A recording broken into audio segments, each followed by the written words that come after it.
Hi, my name is Hugh Autry, and I'm the Sports and IT Coordinator for North Carolina Senior Games.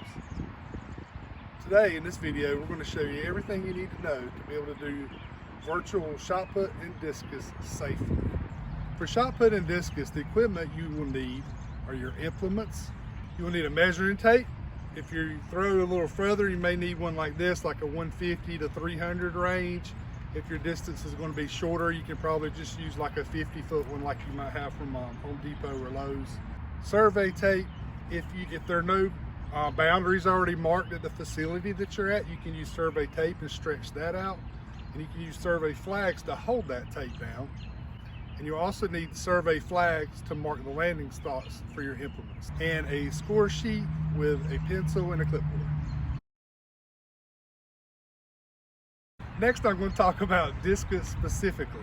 For discus, you will need a USA Track and Field certified facility with a discus circle and a metal ring inside of that circle. That ring should be firmly attached and in place, not loose in any way.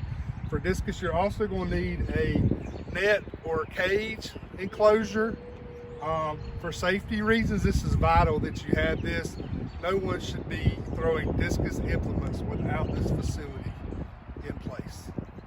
For discus and shot put, it is required that you have a trained adult assistant to mark the spots of your discus and shot when they land. Today we have Lynn. Lynn is a trained Parks and Recreation professional. She's done this before. She knows how to safely stay out of the way of the disc. And what we're going to do to start off with is we're going to do just one practice throw. Normally you may want to do 2 or 3, but we're going to do one today.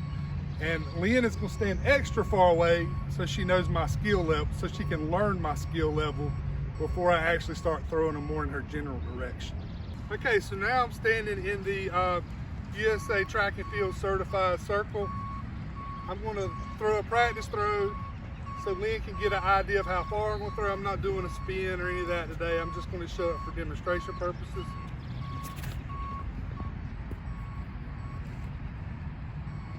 So Lynn saw where the discus landed. That is where she's marking. You don't mark where the discus comes to stop. You mark where the discus first hits contact with the ground.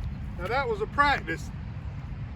But Lynn now knows in general about where I'm throwing the disc, so she's not standing 10 feet away from me when I'm about to throw one 20 feet and create a dangerous situation.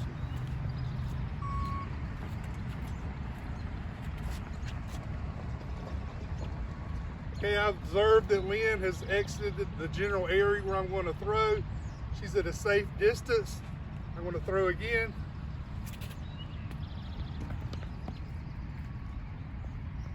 Got the mark. Okay, so we've thrown our 3 throws now, and we have 3 marks for the 3 different distances. We're going to measure those. If you can obviously see which one's the farthest, then you can just go with that throw. Don't be surprised if you have 2 that look remotely similar, that one may be further than you think because of the angles. And you'll see a little bit of that when I show you how to measure.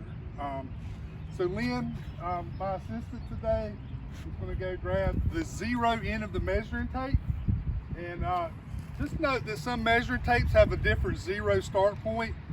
Sometimes it's at the end of the metal, sometimes it's at the end of the tape, and sometimes it may even come up like an inch or 2. So make sure you find the 0 point on your measuring tape.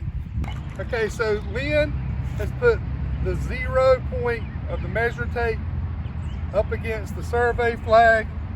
I'm going to take the other point of the measuring tape, and then you measure through the front of the discus circle all the way through the center of your discus area. And once you have that pulled tight, your measurement is going to be at the inside circumference of the metal ring. So in this measurement, we have 50 feet, 8 1/2 inches.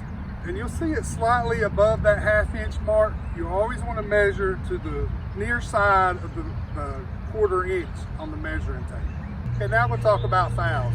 If a foul is committed, that particular throw is marked as a foul. It does not count, and you now have 2 additional throws. Just a few fouls I want to talk about here. You can strike the inside of the throwing circle with your foot, but you cannot cross over to the top of the throwing circle or any of this area. Anytime you're throwing an implement, you need to wait till the implement lands before you exit the circle. You should always exit to the back of the circle, or a foul is committed. Sector foul. When the discus lands on or outside of a sector line, it is a foul. One thing that is allowed when you're going to make your throw, if you lose your balance or control a little bit and you want to start over, as long as you do not release the implement at this point, you're still okay. Exit the back of the circle, regroup, that's not a foul. Now you can make your throw. Now we're going to move on to shot put. For shot put, you need a USA Track and Field certified shot put throwing area. Today we are standing in a concrete pad. You should have a concrete pad as required, and a firmly attached toe board should be firmly attached for safety reasons. For shot put, it is required that you have an adult trained person to mark your landing spots. We have Elle with us today. Elle is a Parks and Recreation professional with experience in track and field. So my sister Elle is going to back up 6 or 7 feet. We're going to do a practice throw. That way Elle can get a general idea of my skill level or distance level that she can expect when she's measuring my actual competition throws. Not doing a spin today. It's been a while.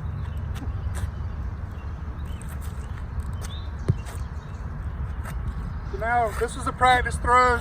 Doesn't count for my 3 competition throws. Elle knows in general where my shot's going to land, so she's not standing 7 feet away when the discus is going to go 15 or 20 feet away. So now I'm ready for my competition throws. So again, we're not spinning today. This is marking the front of where the shot put landed, not where it rolls to, not the back of the divot.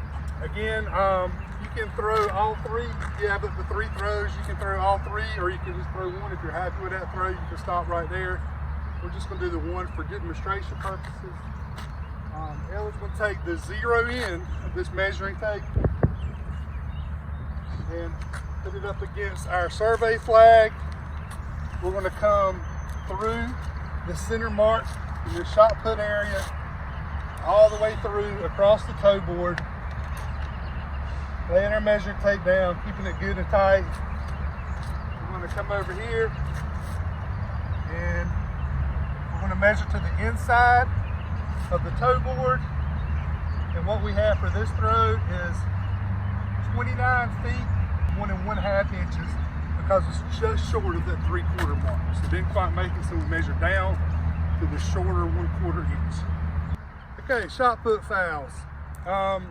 Similar to discus, you cannot step on top of the toe board, across the toe board when throwing.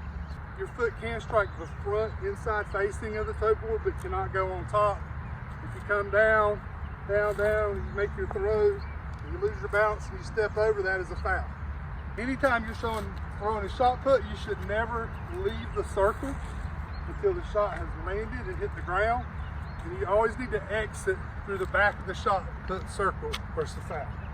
When you're throwing a shot, it has to be on or near your neck area. You can't bring the shot back behind your head, behind your shoulders. You can't throw it like a baseball.